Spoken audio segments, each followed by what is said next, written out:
Le travail, donc comme on a défini l'autre fois, W égale à moins P fois dV. Maintenant, si dV est positif, si cette quantité elle est positive, notre W ça devient négatif vu qu'on a un signe moins. Donc le système elle va céder du travail. Et si dV elle est négatif, contrairement ça devient W positif. Donc le système va gagner du travail. Maintenant, on va essayer de calculer W si j'ai une transformation isobare, isotherme et isochore. Isobare, c'est-à-dire quoi? L'autre fois, j'ai dit isobare, c'est lorsque je travaille à pression constante.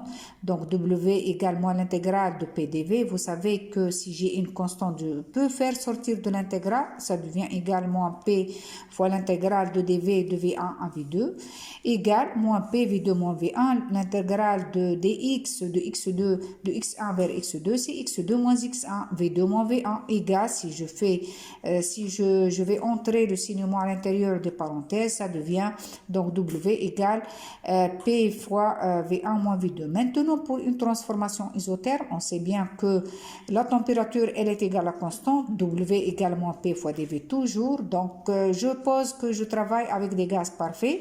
J'ai le droit de noter PV égale à nRT. Je fais faire sortir la pression en fonction de la température égale à nRT sur V. Donc, W égale moins nRT d de V sur V. L'intégrale de V1 à V2. Tout ça, c'est constante nRT. Donc, je fais sortir de l'intégrale. Ça devient moins nRT, l'intégrale de dV sur V de V1 à V2.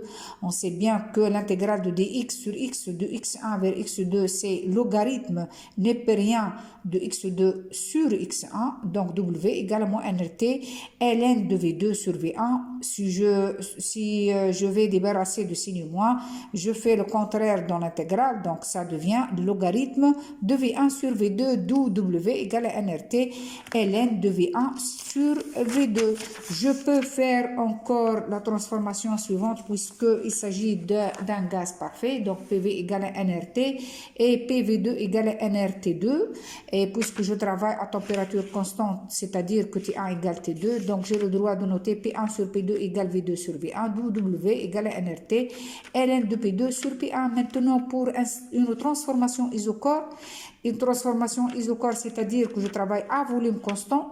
Donc, W égale moins l'intégrale de PdV. Donc, dV de V1 à V1, ça devient l'intégrale, ça vaut 0. Donc, W égale à 0. En conclusion, pour W, pour une transformation isobare, c'est écrit sous la forme PV1 moins V2.